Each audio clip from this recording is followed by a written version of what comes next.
Hi guys, I kind of wanted to go over a quick tutorial on how I go about finding a couple of things to print on my Ender 3 Pro printer, 3D printer. How I go about getting the file, what to do with the file, how to open it up and adjust some settings on the fly for Cura. Forget what version we're at right now. 4.5, 4.6 just came out. I have not installed it. I downloaded it. I have not installed it. So I'm going to open this up.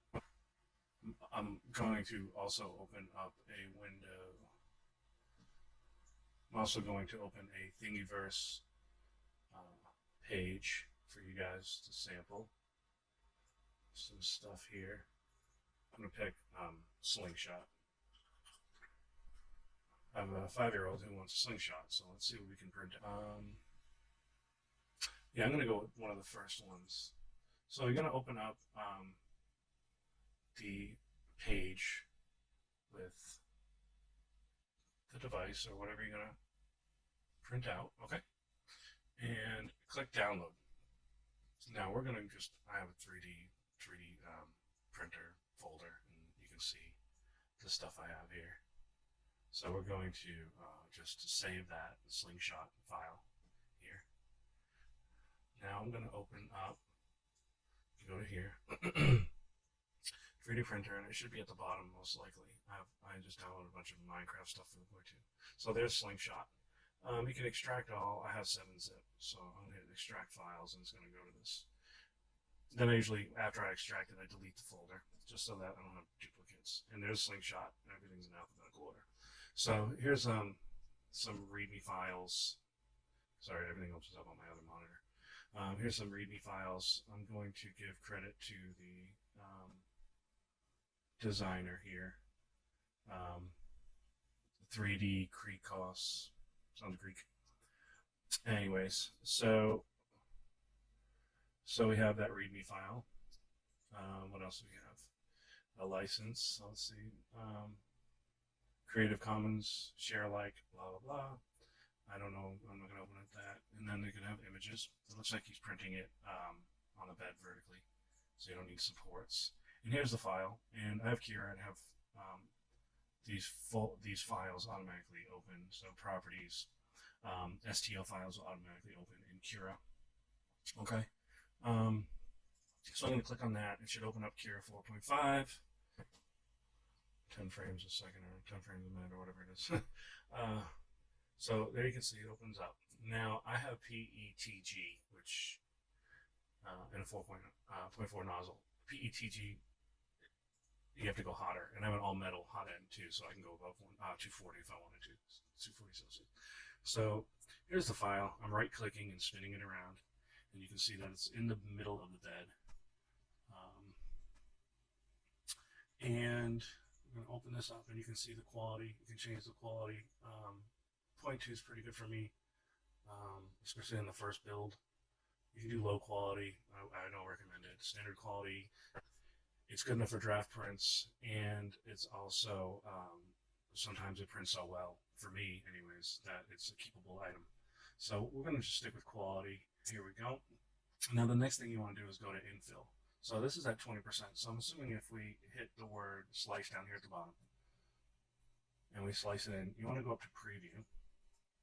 And this is going to show you what the actual thing is going to look like on your printer bed. Here again, right clicking. And on this side, there's a slider. And it's going to show you what the first layer is. And I'm going to zoom in a little bit. So the first layer is going to lay down. I got a skirt going around, three skirt, and then it's going to build up. All right, so the holes have some support in there. And you can see the wall thickness. If I zoom in, it's what, 1, 2, 3, 4 thickness layer wall. So I'm thinking if I go to shell, wall thickness is 1.6. So 0.4 nozzle times 4 is 1.6. You can see the support is being just generated, not attached to anything, and there it goes. It attaches to everything. Now, to me, that infill is probably a little low, so I'd like to see this around 40%. Infill really doesn't give object strength, but it doesn't. More or less, the shell is going to give it some strength. So what we can do is go by 0.4, so I can go to 2.0 thickness, 2.4, 2.8. If I go to 2.8 and then slice it again, we'll see how much the wall thickness changed and if it looks a little bit more sturdy. If we're going to be pulling, there you go. So you can see now just how much thicker the wall is and how much less infill is actually even needed. So it's going to use quite a bit more plastic and print and take a lot longer to print. But I think it's worth it for durability reasons. It's going to be pulling, with any force on a slingshot. Anyways, so it looks like there's some grip here for your hand, and we're going to go to the top. There we go. Boom. Now, I'm going to go to one other thing. Let's unclick Generate Support and hit Slice. So this is what it'll look like printing. Now, I don't know about you, but I don't think my printer's going to be able to print in mid-air like that. Now, generally it can. It can go a small distance, what they call bridging. But that is, if you count the squares, 1, 2, 3, 4, 5, 6, 60 millimeters across, bridging isn't going to happen. So we definitely want to click Generate Support. What else? Speed. Oh, so material.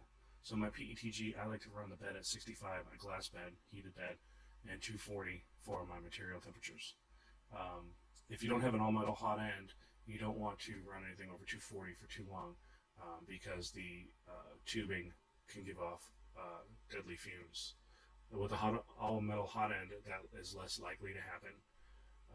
So always try to print in a ventilated space, if at all possible. So we've got support, travel, this is speed, and experimental. Experimental is something that you're going to want to tinker with, like tree support, spaghetti infill, fuzzy skin. Fuzzy skin wouldn't be a bad idea for this. Let me click on that actually.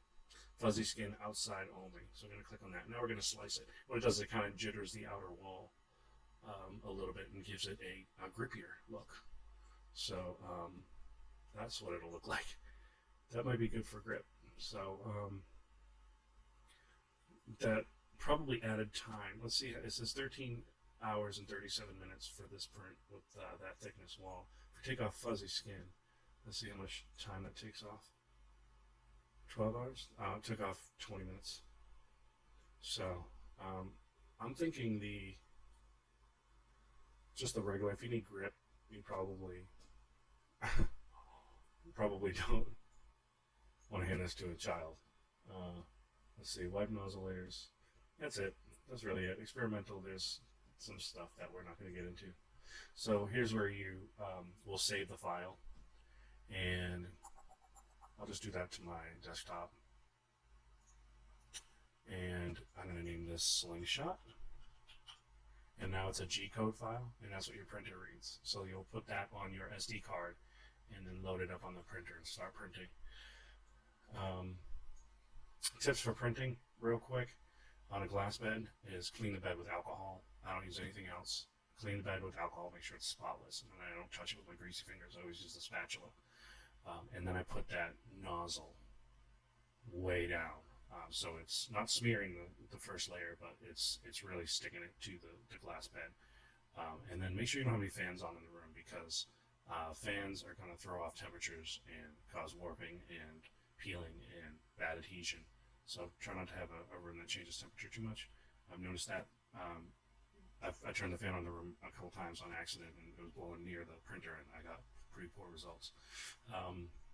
Let's see. So that's it for now. Check back in later for more.